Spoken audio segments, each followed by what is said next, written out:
Em dezembro de 1978, uma menina de 9 anos desaparece a caminho da escola em Shakhty, cidade industrial no sul da Rússia. Um homem inocente é condenado e executado pelo crime. O verdadeiro assassino continua livre por mais 12 anos. 52 homicídios confirmados, vítimas encontradas mutiladas em florestas e margens de trilhos ferroviários entre 1978 e 1990. O caso ficaria conhecido como o maior serial killer da história soviética.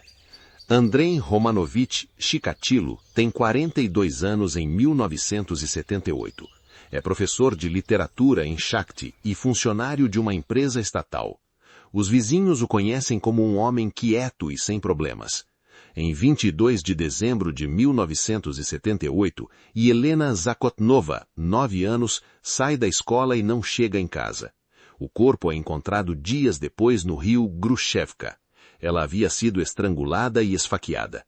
A polícia local prende Alexander Kravchenko, 25 anos, operário com antecedentes criminais. Ele nega o crime, mas é condenado com base em confissão obtida sob pressão. Em 1983, Kravchenko é executado por fuzilamento. Em 1982, trabalhadores encontram restos mortais no cinturão florestal próximo a Rostov-on-Don. Não é o primeiro caso. Não será o último. Os corpos apresentam um padrão. Olhos removidos, mutilações graves, localizados perto de estações de trem. Viktor Burakov, detetive da milícia de Rostov-on-Don, assume a coordenação das investigações em 1982. Ele tem diante de si dossiês de pelo menos 8 homicídios não resolvidos com características idênticas. Nenhuma testemunha, nenhuma pista concreta. Chikatilo trabalha, viaja a negócios, frequenta estações de trem em toda a região. Ninguém o conecta aos crimes. O sistema soviético recusa a hipótese de um assassino em série. A ideologia comunista não admite esse tipo de fenômeno em solo socialista. Um professor de literatura, um funcionário público, um homem casado com 2 filhos. Como Andrei Chikatilo matou 52 pessoas durante 12 anos sem ser detido e por que o Estado soviético deixou isso acontecer?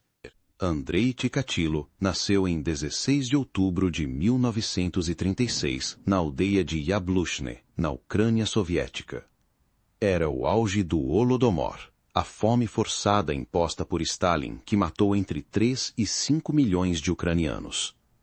A mãe de Chikatilo, Anna, contou ao filho que seu irmão mais velho, Stepan, havia sido capturado e comido por vizinhos famintos.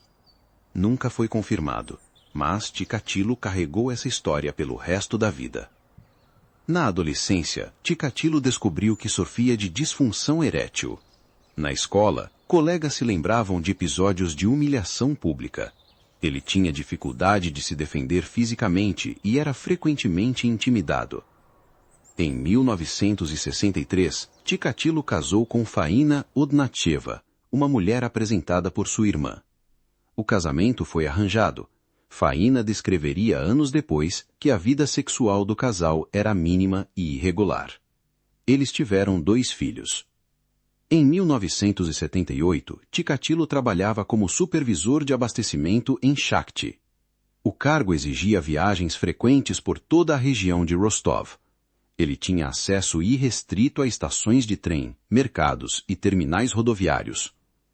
Entre 1982 e 1984, Chikatilo cometeu pelo menos 15 homicídios confirmados. As vítimas eram crianças, adolescentes e mulheres vulneráveis abordadas em pontos de transporte público. Muitos corpos foram encontrados em áreas florestais próximas a linhas de trem. Os investigadores identificaram um padrão perturbador nos corpos. Os olhos das vítimas eram removidos ou perfurados. Chikatilo acreditava que a imagem do assassino ficava retida na retina dos mortos, uma superstição soviética ural. Em junho de 1982, Lyubov Biryuk, 13 anos, desapareceu na aldeia de Zaplavskaya. O corpo foi encontrado dias depois em uma área de vegetação densa. Era o primeiro caso com o padrão ocular documentado. Burakov confrontou um problema estrutural. A URSS não reconhecia oficialmente a existência de assassinos em série. O conceito era considerado um produto do capitalismo ocidental decadente. Isso bloqueava metodologias de investigação e recursos. Em 1984, o Ministério do Interior soviético autorizou a Operação Cinturão Florestal. Mais de 600 policiais foram mobilizados para patrulhar estações de trem e áreas florestais da região. A operação durou meses e não resultou em nenhuma prisão relacionada ao caso. Em setembro de 1984, a polícia deteve Chikatilo para uma verificação de rotina em uma estação de trem de Rostov. Seu nome constava de um registro de suspeitos. Ele foi liberado após a análise de seu sangue indicar tipo A. O sangue das cenas de crime era tipo AB. O que os investigadores não sabiam era que Chikatilo pertencia a um raro grupo de indivíduos com secreção sanguínea não secretora. Seu tipo sanguíneo real era AB, mas os fluidos corporais indicavam tipo A. Era uma anomalia genética que ocorre em menos de 1% da população. Em setembro de 1984, Chikatilo foi liberado da detenção após 10 dias. A incompatibilidade entre seu tipo sanguíneo AB e o sêmen tipo A encontrado nas vítimas encerrou as suspeitas oficiais sobre ele. O que a ciência forense soviética não reconhecia era o fenômeno da não secreção. Em cerca de 20% da população, os antígenos do tipo sanguíneo não aparecem nas secreções corporais. Chikatilo era um desses casos. Em 1985, o Dr. Alexander Bukhanovsky, psiquiatra da Universidade de Rostov, entregou às autoridades um perfil psicológico do assassino. O documento tinha 65 páginas. Descrevia um homem entre 45 e 50 anos, casado, com histórico de disfunção sexual, trabalhando em cargo que exigia viagens frequentes. Os investigadores descartaram o perfil. Para a milícia soviética, psicologia forense era uma disciplina ocidental, suspeita. Bukhanovsky não era chamado às reuniões de caso. O documento ficou arquivado. Em dezembro de 1985, Chikatilo foi demitido de seu cargo em Shakhty por pequenos desvios de material. 2 meses depois, conseguiu um novo emprego como despachante de carga na empresa estatal Rostov-Nirud, com sede em Novocherkassk. O novo cargo exigia viagens por toda a União Soviética. Entre 1985 e 1988, não há registros confirmados de homicídios atribuídos a Chikatilo na região de Rostov. Os investigadores interpretaram o silêncio como sinal de que o assassino havia morrido ou se mudado. As buscas foram reduzidas. As viagens de trabalho levaram Chikatilo a Moscou, Tashkent e as cidades do Uzbequistão e do Azerbaijão.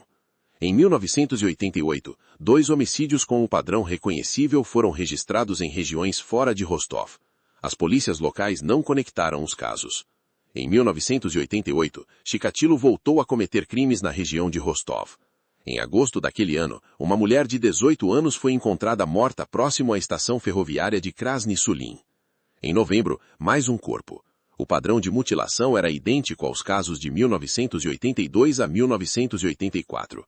Burakov reassumiu a liderança da investigação em 1988. O detetive tinha acumulado mais de 200 mil fichas de suspeitos ao longo de 6 anos. Nenhuma delas havia levado a uma prisão. Chikatilo constava do arquivo, mas não era prioridade. Em 1989, a URSS atravessava uma crise política e econômica acelerada.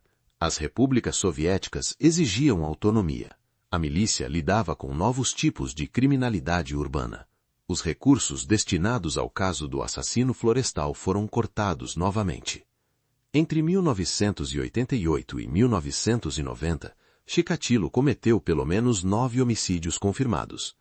Em agosto de 1990, matou 3 pessoas em menos de um mês.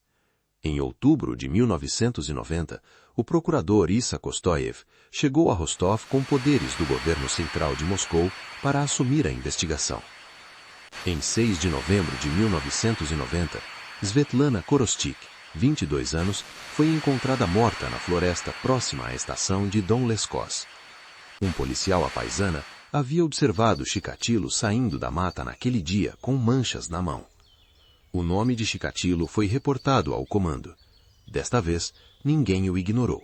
Em novembro de 1990, A Operação Estação de Trem mobiliza mais de 360 policiais em toda a região de Rostov.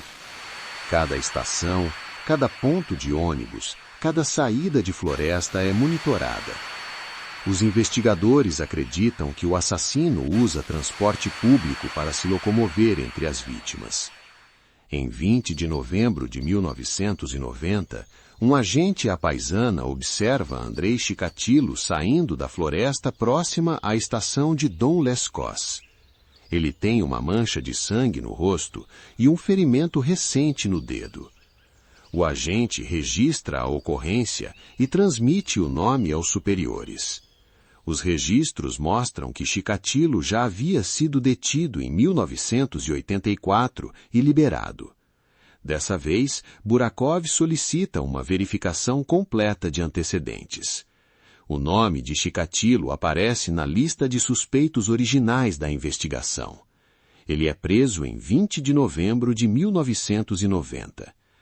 O doutor Alexander Bukhanovsky é convocado para conduzir o interrogatório.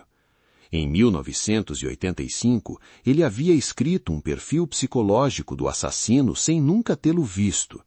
Agora ele está diante do homem que descreveu em 65 páginas. Chikatilo ouve o perfil ser lido em voz alta e começa a falar. Chikatilo confessa 52 assassinatos em detalhes extensos. Ele descreve locais, datas e métodos com precisão. A polícia encontra restos de vítimas em locais que ninguém havia investigado. Alguns corpos nunca haviam sido encontrados antes da confissão. O julgamento de Chikatilo começa em abril de 1992, na cidade de Rostov-on-Don. Ele é mantido dentro de uma gaiola de ferro no centro do tribunal. Durante as sessões, ele grita, canta e expõe seu corpo, alegando insanidade. Os familiares das vítimas estão presentes nas galerias. 3 comissões psiquiátricas avaliam Chikatilo. As 3 concluem que ele é legalmente são e capaz de responder por seus atos. Em outubro de 1992, o juiz Leonid Yakobzianov condena Chikatilo à morte em 52 das 53 acusações de homicídio. A sentença é recebida com gritos das famílias no tribunal. Em 14 de fevereiro de 1994, Andrei Chikatilo é executado na prisão de Novocherkassk. O método é um único tiro na nuca, padrão soviético e russo para execuções capitais. Ele tem 57 anos. Faina Chikatilo, sua esposa, havia pedido clemência ao presidente Boris Yeltsin. O pedido foi negado. Andrei Chikatilo foi produto de um sistema que negava a existência do mal em seu território idealizado. Quantas vidas poderiam ter sido poupadas se a ideologia não tivesse cegado a justiça?